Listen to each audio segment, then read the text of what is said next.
বিসমিল্লাহির রহমানির রহিম। সম্মানিত সৌদি প্রবাসীরা ও সৌদি ভিসা প্রত্যাশীরা, আসসালামু আলাইকুম ওয়া রাহমাতুল্লাহি ওয়া বারাকাতুহু। আমি তুফাইল আহমেদ সৌদি আরব থেকে আবারও সৌদি আরবে বসবাসরত সৌদি প্রবাসীদের আকামা সংক্রান্ত আরও একটি গুরুত্বপূর্ণ ভিডিওতে। সম্মানিত সৌদি প্রবাসীরা, আপনাদের যাদের আকামাতে মেহনা অর্থাৎ প্রফেশন, আমেল এবং আমেল আইডি, আপনাদের জন্য অনেক দুঃসংবাদ এই যে এখন থেকে এই সকল প্রফেশনের আকামা রিনিউ হচ্ছে না এবং ভবিষ্যতে হবে না।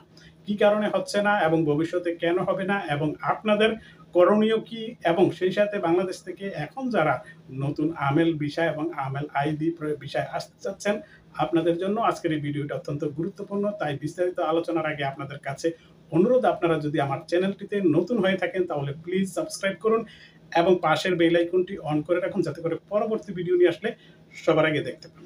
তো সম্মানিত সৌদি প্রবাসীরা, চলুন আজকের মূল আলোচনায়।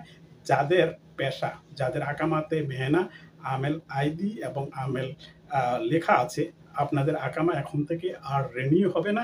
এই কারণে যে আপনারা অনেক আগেই হয়তো ইনফরমেশন পেয়েছেন, না পেয়ে থাকলেও আপনারা দের অবগতির জন্য জানাচ্ছি যে এই দুটি পেশা অনেক আগেই সৌদি সরকার ডিক্লারেশন দিয়েছে যে এই দুটি পেশা সৌদিকরণ করা হচ্ছে, অর্থাৎ সৌদিদের জন্য। এখন থেকে প্রবাসী যারা আছে, আজনাবি যারা বিদেশ থেকে আসবে, তাদেরকে এই দুটি প্রফেশন দেওয়া হবে না। আর এই জন্য আগে থেকে যাদের এই দুটি প্রফেশন আছে, আপনাদের এই প্রফেশন চেঞ্জ করতে হবে। এই প্রফেশন যদি আপনি চেঞ্জ না করেন, অর্থাৎ মেহনা, গায়ের মেহনা না করেন, প্রফেশন চেঞ্জ না করলে আপনার আকামা নতুন করে নবায়ন হবে না। এখন আকামা নতুন করে যখন মেহনা চেঞ্জ করতে যাবেন, আমরা সবাই জানি যে আকামার মেহনা চেঞ্জ করতে সরকারি একটা ফি আছে, সেটা হচ্ছে 1000 রিয়াল। এই ফিটা আপনার কপিল আপনার কাছে চাইতে পারে, কিন্তু দিবেন না, কারণ এটা সরকার যেহেতু এই প্রফেশনটাকে রেস্ট্রিক্ট করে সৌদিদের জন্য রেখে দিয়েছে, আজনাবি অর্থাৎ প্রবাসীদেরকে দিবে না, তাই সরকার এই দুইটা প্রফেশন চেঞ্জ করার জন্য এখন টাকা নিচ্ছে না। অর্থাৎ ফ্রিতে এখন আপনি আপনার প্রফেশনটা, অর্থাৎ আমেল এবং আমেল আইডি, এই দুই প্রফেশন থাকলে আপনি সেটাকে চেঞ্জ করতে পারবেন এবং চেঞ্জ করে আকামা রিনিউ করতে হবে, অন্যথায় আপনার আকামা রিনিউ হবে না। তবে বাংলাদেশে এখন এই দুই প্রফেশনের ভিসা নাই বললেও চলে, তবে অনেক ক্ষেত্রে অনেক পুরনো ভিসা থেকে যায়। আর সৌদি আরবে যারা ব্যাংক ড্রাফট করে রাখে সেটা উঠায় না, পরবর্তীতে উঠিয়ে বাংলাদেশে পাঠায়। সেই ভিসা যদি দিয়ে একটা কারোর কাছে থেকে থাকে, আপনারা এই প্রফেশনে আসবেন না। এই প্রফেশনে আসলে এই সমস্যায় পড়ে যাবেন। আর নতুনদের জন্য এবং পুরনোদের জন্য বলি যে আমেল শব্দের অর্থ হচ্ছে কর্মী, আইডি শব্দের অর্থ হচ্ছে সাধারণ।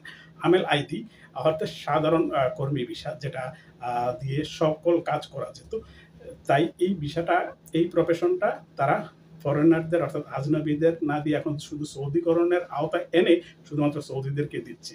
তাই এখন আমেল আইডি অনেকে বলবে, তবে আমেল আইডি ডোমেস্টিক প্রফেশন যারা আছেন, যেমন সোয়াক খাস, আমেল মঞ্জিল, এগুলো হচ্ছে ডোমেস্টিক অর্থাৎ গৃহকর্মী। এর বাইরে বাকি সবগুলোকে অনেকে আমেল আইডি বলা হয়।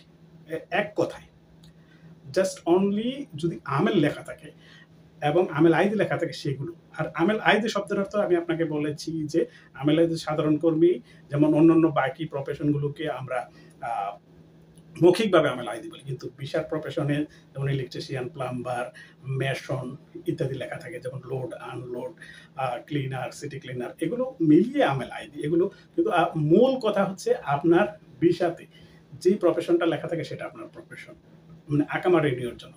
তারপর সেটা আকামা হয়ে আপনার আকামাতেও লেখা থাকে, সেটা হচ্ছে মূল প্রফেশন।